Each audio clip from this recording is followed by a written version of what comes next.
William James के बारे में पढ़ेंगे। विलियम जेम्स उपयोगितावादी दर्शन के बहुत बड़े स्टार हैं, सितारा आदमी हैं, अमेरिका के हैं, अमेरिका का ही दर्शन है उपयोगितावाद। ठीक है, देखिए मन उनको लेके, मन को, चूँकि ये डॉक्टर आदमी थे विलियम जेम्स, तो मन को लेके, विचार को लेके इनका एक अलग ही विचार है। ठीक है, इन्होंने कहा कि मन जो होता है वो कोई तात्विक एलिमेंट नहीं है, यानी कि तत्वमीमांसा सत्ता नहीं है, यह बस क्रिया व्यवहार के लिए हम इसका यूज करते हैं। मन कोई तात्विक सत्ता नहीं है, क्रिया व्यवहार है ना, व्यवहारिक जीवन में इसका ज़्यादा महत्व है।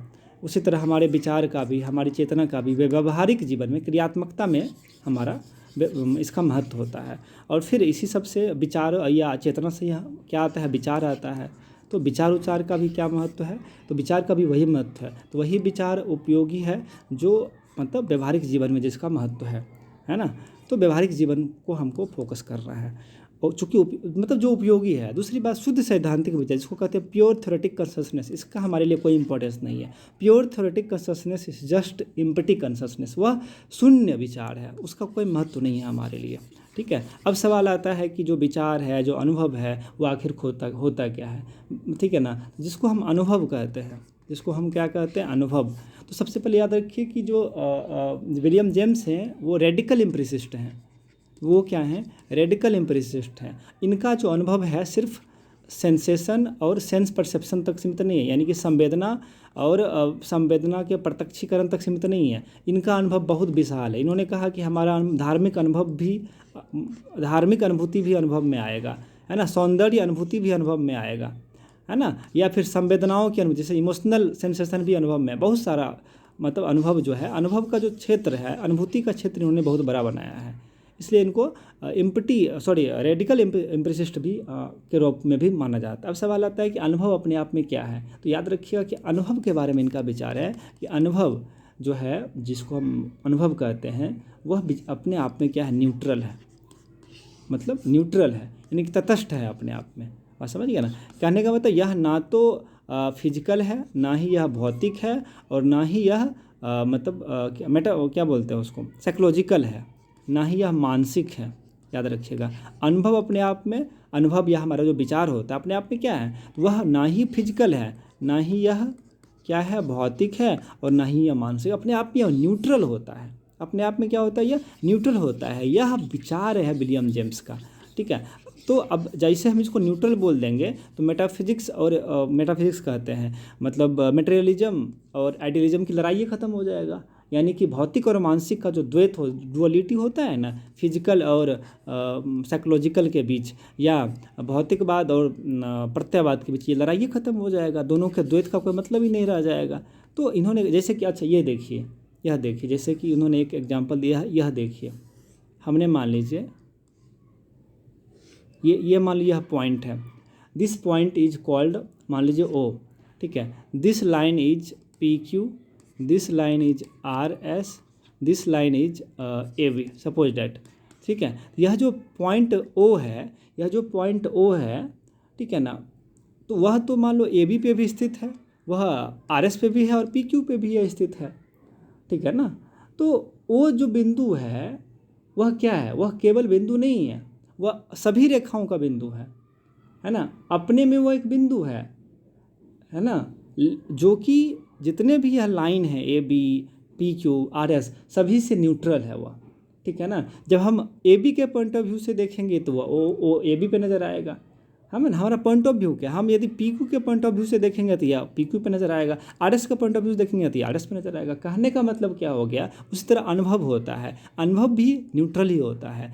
अब हम उस किस रूप में देखते हैं, मानसिक रूप में देखते हैं कि उसको भौतिक रूप से देखते हैं, ये निर्भर करता है। बात समझ गया ना। तो अनुभव क्या है, अपने आप में न्यूट्रल है। यह मत किसका है, यह हमारे मतलब जेम्स साहब का मत है। अनुभव क्या होता है, तटस्थ होता है, ना यह भौतिक है, ना यह मानसिक है, ना यह फिजिकल है, और ना ही यह आइडिया है, यानी कि नहीं यह विचार है। बात समझ गए ना, यह न्यूट्रल होता है। इस तरह से भौतिक मानसिक के द्वैत को, आइडियलिज्म मटेरियलिज्म के द्वैत को एक तरह से ख़त्म करने की कोशिश करते हैं हमारे जेम्स साहब। दूसरी बात यह भी समझना है कि चलिए हम लोग यह समझते हैं कि जो विचार जो होता है, विचार मतलब विचार, ठीक है। जैसे कि हम कहते हैं कि जो हमारी आइडियल मतलब जो हमारा प्रत्यय यानी कि जो हमारी आध्यात्मिक चीज़ें होती हैं या जिसको हम कहते जो हमारी चेतन चीज़ें होती है, चेतना में विस्तार नहीं होता है, ठीक है। चेतना में विस्तार नहीं होता है, यानी कि जो हम विचार करते हैं विचार में विस्तार नहीं होता है ना, विचार में विस्तार नहीं होता है। तो एग्जाम्पल देते कहते कि ऐसा नहीं है ना, ऐसा नहीं है। हम मन में हम मान लो कि उन्होंने कहा कि अपने मन में सोचिए किसी ज़मीन के टुकड़े के बारे में, है ना। मान लो किसी ज़मीन के टुकड़े के बारे में यदि आप सोचते हैं तो स्वाभाविक है यहाँ विस्तार तो आएगा ही ना, है ना। किसी ज़मीन के टुकड़े के बारे में हम सोचेंगे तो बिना विस्तार कैसे सोच सकते हैं कि यह लंबा है, इतना फीट चौड़ा, इतना फीट लंबा, तो विस्तार तो यहाँ आएगा ही ना, ठीक है ना। यानी कि विस्तार को भी उन्होंने कहा कि विस्तार को भी सोचा जा सकता है, यानी कि जो एक्सटेंशन है, एक्सटेंशन जनरली माना जाता है कि वह फिजिकल चीज़ों में होता है, भौतिक चीज़ों में होता है। तो जेम्स कहते हैं कि नहीं, ऐसा नहीं है, विस्तार को भी सोचा जा सकता है। कहने का मतलब क्या हो गया कि हमारा जो अनुभव होता है वो न्यूट्रल होता है। अब पॉइंट ऑफ व्यू हमारा क्या है, यदि वो मतलब फिजिकल पॉइंट ऑफ व्यू से देखेंगे तो फिजिकल होगा, और यदि उसको मतलब आइडियाज़ के पॉइंट ऑफ व्यू, चेतना के विचार के पॉइंट ऑफ व्यू देखें तो वो विचार हो जाएगा। अनुभव जो होता है हमारा वह आपका मतलब न्यूट्रल होता है। साइकोलॉजिकल पॉइंट ऑफ व्यू से साइकोलॉजिकल हो जाएगा वो, फिजिकल पॉइंट ऑफ व्यू से फिजिकल हो जाएगा वह।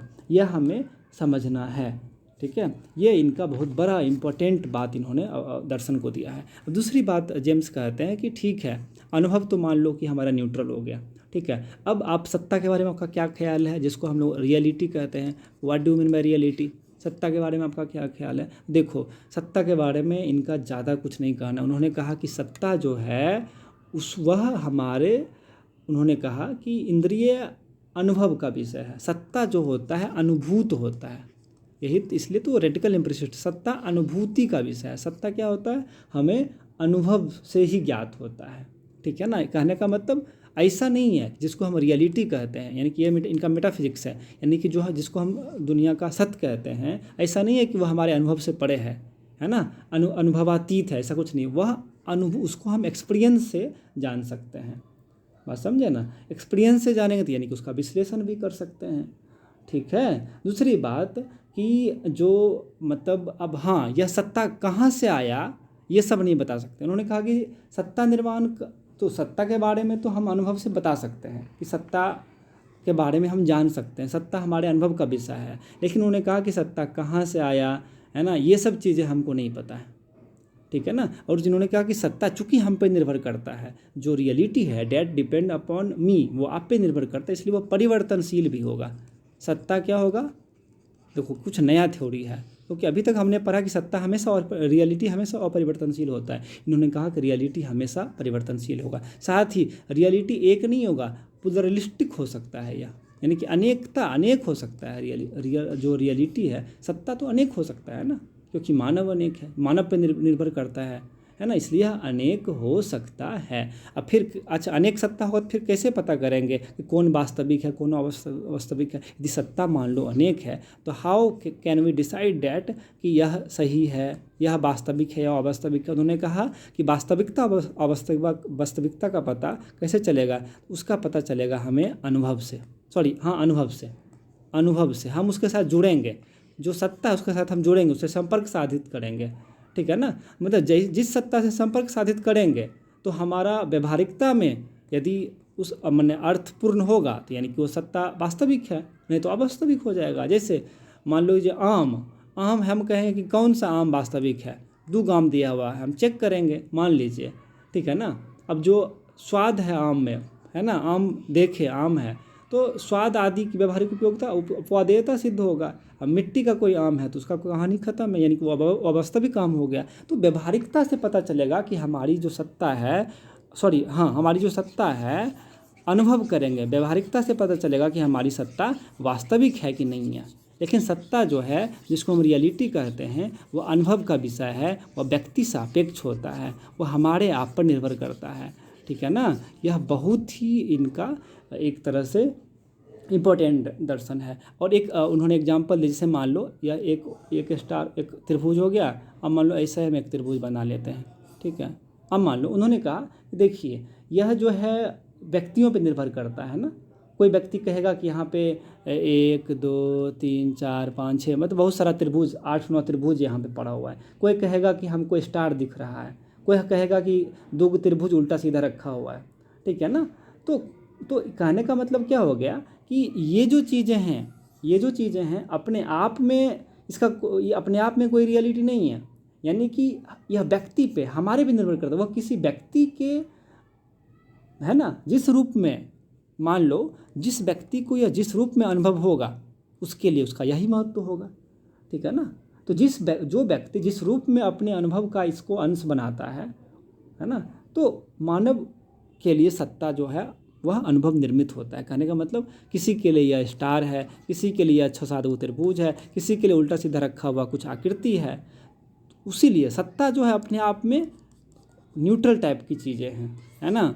सत्ता अपने आप में न्यूट्रल है, वही है अपने आप में मतलब सत्ता जो है उसकी अपना कोई एग्जिस्टेंस नहीं है, अपना कोई उसका महत्व नहीं है, वह हमारे पे निर्भर करता है हम उसको किस रूप में लेते हैं। रियलिटी इसी उल्टा सीधा त्रिभुज की तरह है, मतलब ऐसे ही ठीक है ना। यानी कि सत्ता जो है मानव निर्मित है। यदि आ जाए कि सत्ता रियलिटी इज मानव निर्मित, तो यह कॉन्सेप्ट रियलिटी के बारे में किसका है, तो विलियम जेम्स का है। बात समझ गया ना। तो ये सब चीज़ें हमें ध्यान में रखना है, ये सब चीज़ें हमें क्या रखना है, ध्यान में रखना है कि सत्ता जो है पूर्णतः मानव निर्मित है, ठीक है ना। और हम क्या करते हैं, अनुभव, मतलब उन्होंने कहा कि मानव जो है अपना इंटरेस्ट, अपना यूज, उसके हिसाब से सत्ता का निर्माण करता है। अब हमको मान लो डर लग रहा है तो एक सत्ता बना दिए ईश्वर का। बात समझ गए ना। हमको मतलब कुछ हमको बैठने का मन कर रहा है तो हमने टेबल बना लिया। बात समझ गए ना। तो हम अपने यूज इंटरेस्ट के हिसाब से, अपने प्रयोग के हिसाब से सत्ता का निर्माण करता है। यानी कि सत्ता का जो स्वरूप है, यानी कि फॉर्म ऑफ द रियलिटी है, डिपेंड अपॉन ह्यूमन बीइंग। हम उसके स्वरूप का निर्धारण करते हैं क्योंकि हम ही उसे अनुभव कर सकते हैं, अपने आप में उसका कोई महत्व नहीं है, ठीक है ना। सत्ता वही है जिससे हम अनुभव में सम्मुख होते हैं, ठीक है ना। और अनुभव से परे, अनुभव जिस सत्ता का नहीं है उसका कोई इम्पोर्टेंस नहीं है। अनुभव से परे सत्ता का कोई मतलब नहीं है हमारे लिए। सत्ता जो है परिवर्तनशील है। यह एक अलग तरह का विचार हो गया विलियम जेम्स का, ठीक है। और एक महत्वपूर्ण बात यह याद रखना है कि विलियम जेम्स कहते हैं कि देखो सब कुछ ठीक है आपका, ठीक है ना, सब कुछ सही है, लेकिन जब भी हम कहेंगे कि विचार, कोई भी विचार का, ये तो ठीक है, कोई भी विचार की उपयोगिता कैसे निर्धारित करेंगे, है ना। देखो उपयोगिता निर्धारित करने के लिए ना उन्होंने कहा कि हमने अभी कह दिया कि वास्तव में कोई भाव या विचार क्या होता है, न्यूट्रल होता है ना। विचार, अनुभव, सत्य असत्य कुछ होता है क्या, ना वो सत्य होता है ना असत्य होता है, ठीक है ना। बनता है वह सत्यता, सत्य उसको हम बनाते हैं। कैसे बनाते हैं, तो वास्तविकता से, उसके वेरिफिकेशन के द्वारा।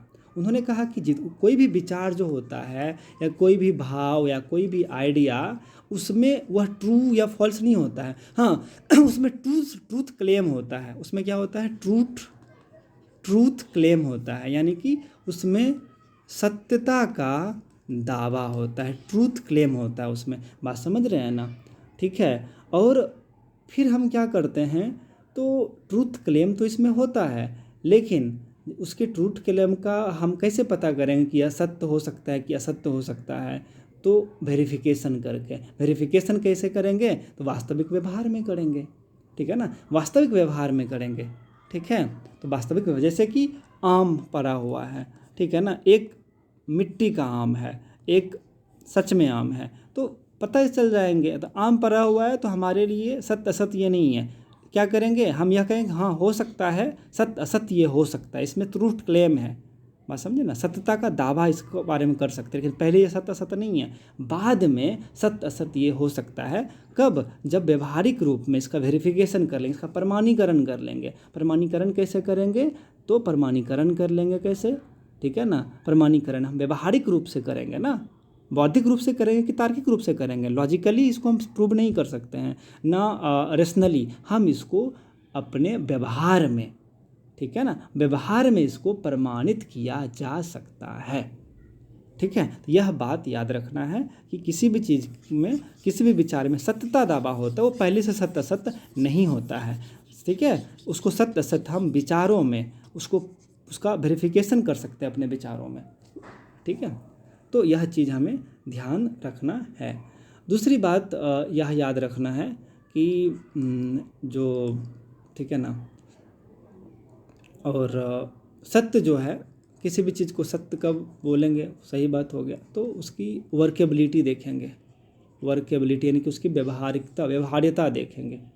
ठीक है ना, ठीक है ना, यदि वही कार्य या वही विचार सत्य होगा जो वर्क करेगा, है ना, बस समझ, जिसमें वर्केबिलिटी होगी, ठीक है ना, जिसका कुछ व्यवहारिक परिणाम निकलेगा, वास्तविक व्यवहार में उसको देखेंगे।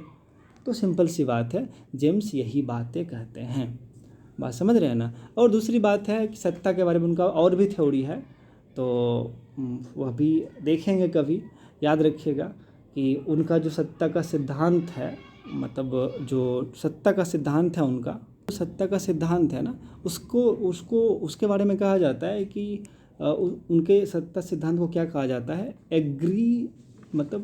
एग्रीएबल लीडिंग कहा जाता है। जेम्स का जो सत्ता सिद्धांत है, उसके लिए पूछा जाए आपसे कि बताइए 2 वर्ड क्या इस्तेमाल होगा, तो एक साथ उसको कहा जाता है एग्रीएबल लीडिंग। एग्रीएबल लीडिंग, ठीक है ना। एग्रीएबल का मतलब क्या हो गया, अनुरूप। लीडिंग का मतलब उसको हिंदी में बोलते हैं निदर्शकता। ठीक है, एग्रीएबल लीडिंग का मतलब क्या होता है यह समझना है हम लोगों को। देखो, एग्रीएबल शब्द जो ये आया है, क्योंकि विलियम जेम्स से पहले डॉक्ट्रिन ऑफ ट्रूथ यानी कि सत्य का एक सिद्धांत, इसको कहते हैं कोरेस्पोंडेंस थ्योरी। कोरेस्पोंडेंस थ्योरी से इन्होंने लिया एग्रीएबल शब्द को, और लीडिंग शब्द इन्होंने लिया है किस थ्योरी से, उस थ्योरी का नाम है कोहेरेंस। जो थ्योरी ऑफ कोहेरेंस है, कोहेरेंस थ्योरी है ना ट्रूथ का, जिसको हिंदी में कहते हैं संसक्तता सिद्धांत। संसक्तता सिद्धांत से इन्होंने लीडिंग लिया, निदर्शकता लिया है। और कोरेस्पोंडेंस थ्योरी से क्या लिया इन्होंने, एग्रीएबिलिटी को लिया है। कोरेस्पोंडेंस थ्योरी क्या होता है, आपने पढ़ा होगा, इसमें होता है कि कोई भी चीज़ तभी सत्य होगा जब वास्तव जगत में उसके अनुरूप हो, है ना। यानी कि अनुभव जगत में कोई बाह्य तत्व हो तभी वो चीज़ें सत्य होती है, हमने पढ़ा है। एक भाव विचार तभी सत्य होता है जब वो सत्य के अनुरूप हो, उसके अकॉर्डिंग दुनिया में कोई ना कोई चीज़ होनी चाहिए। इसकी आलोचना करते हैं, मतलब विलियम जेम्स कहते हैं कि हर चीज़ के अनुरूप दुनिया में थोड़ी होता है। जैसे कि हम जिसको इलेक्ट्रिसिटी, विद्युत कहते हैं, अब बताओ विद्युत दिखा सकते हो क्या, है ना। विद्युत शक्ति, इलेक्ट्रिक फोर्स के अनुरूप कोई चीज़ तो हमको कहाँ दिखता है, कोई दिखता है क्या, आप बताइए।